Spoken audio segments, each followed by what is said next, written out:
હું નિમિષા ભાવસાર મારી YouTube channel રૂડું રસોડુંમાં આપ સૌનું સ્વાગત કરું છું.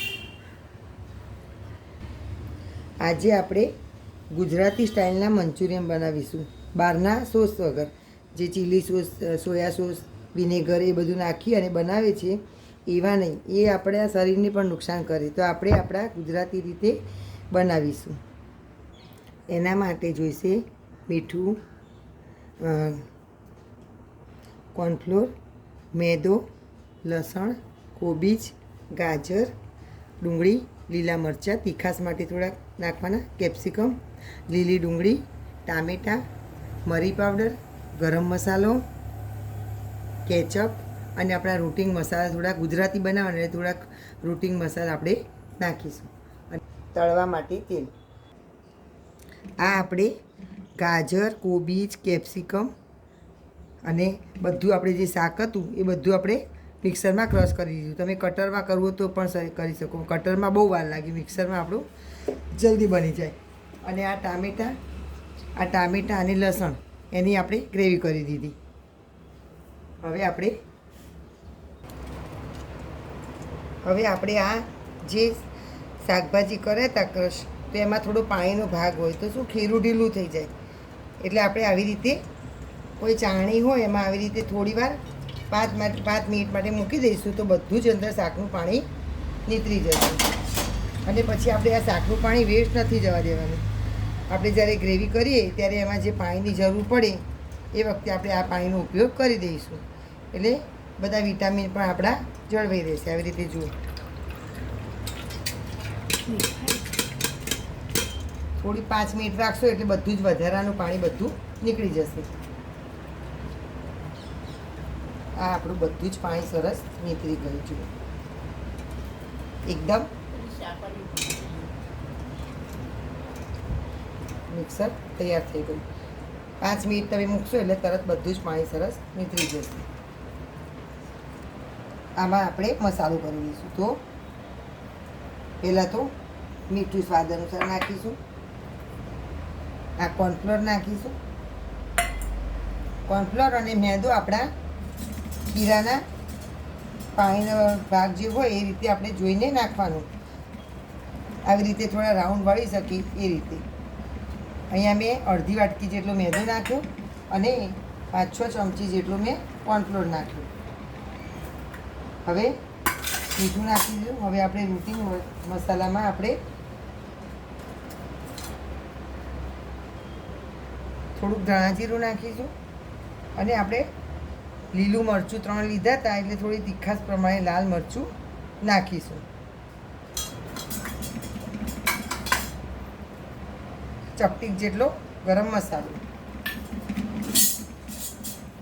હવે આને એકદમ બહુ મસળ નથી કરવાનું. જો તમે બહુ મસળીને રોટ બાંધશો તો બધા શાકમાંથી ફરી પાણી છૂટશે. કારણ કે મીઠું આવે એટલે મીઠાના લીધે બધું પાણી ફરીથી છૂટે. એટલે આને આપણે આવી ખાલી હાથેથી જ મોટું જ ભેગું કરવાનું. આવી રીતે તમે આમ થોડું કરશો એટલે બધો મસાલો મિક્સ થઈ જશે. હાથેથી બહુ મસળવાનું નહીં.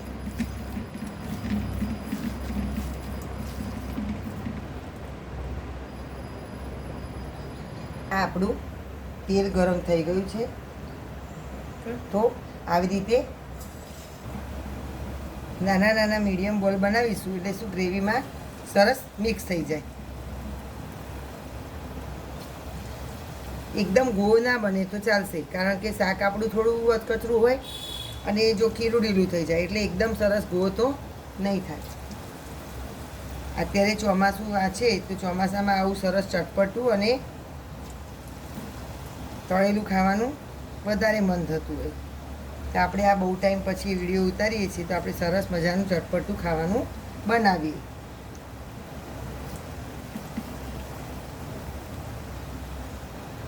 સોયા સોસ ને એ બધું નાખીને બનાવીએ તો સારું જ લાગે, પણ એ બધું થોડું છોકરાઓને ઘડીએ જો મંચુરિયન બનાવીએ ને એવું નાખીને ખવડાવીએ તો થોડું હેલ્થ માટે સારું ના કહેવાય. એટલે આપણે આવા દેશી સ્ટાઇલના બનાવાય અને આ લંચ બોક્સમાં પણ આપી શકાય.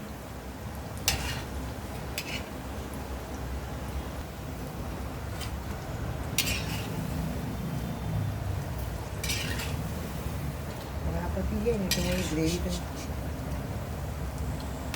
તળી નાખ. આ આપણા સરસ મીડિયમ તાપે તળવાના, એટલે શું અંદરથી કાચા ના રહે ને ઉપરથી પણ સરસ ક્રિસ્પી થાય. આ જુઓ આપણા સરસ તળાઈ ગયા મંચુરિયન. બોલ્સ બધા આવી રીતે આપણે તળી લેવાના.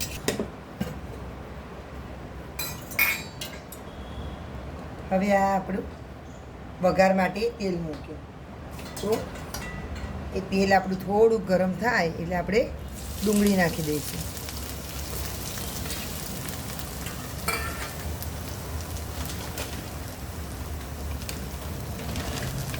ધોઈ મૂકીશું.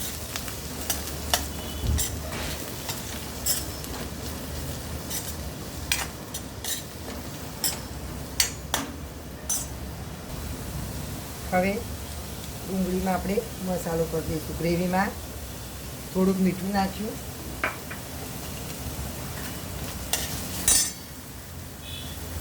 થોડુંક કાજીરું નાખવાનું અને સ્વાદ અનુસાર મરચું નાખવાનું. થોડોક ગરમ મસાલો અને અડધી ચમચી જેટલો મરી પાવડર.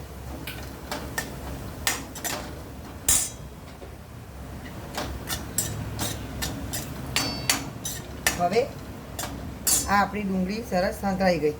હવે જે આપણે લસણ અને ટામેટાની ગ્રેવી કરી હતી એ આપણે નાખી દઈશું.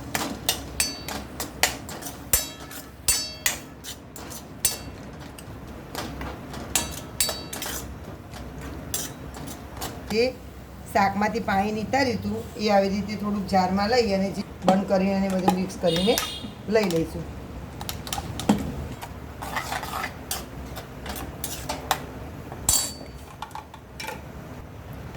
એક ચમચા જેટલો કેચઅપ નાખીશું.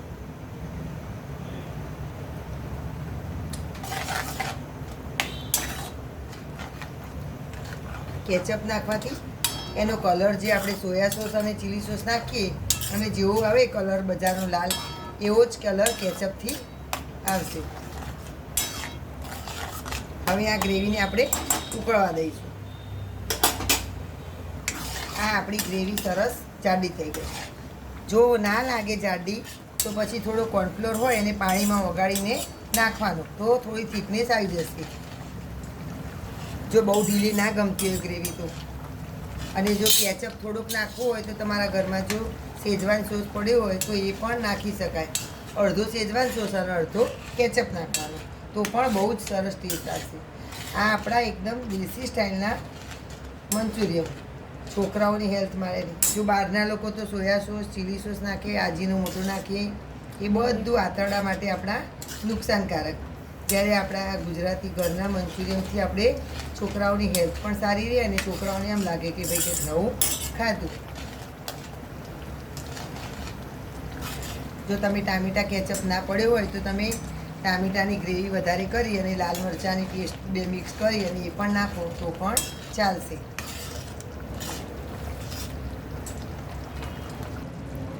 આપણે જે બનાવ્યા હતા મંચુરિયનના બોલ્સ એ આપણે અંદર ઉમેરી દઈશું અને થોડી વાર અંદર 5 મિનિટ રાખીશું. ગેસ બંધ કરી દેવાનો. હવે આપણે આ ઉમેરી દઈશું એટલે અંદર સરસ ફોગાઈ અને મસ્ત એમાં ગ્રેવીનો ટેસ્ટ બધો અંદર આવી જશે.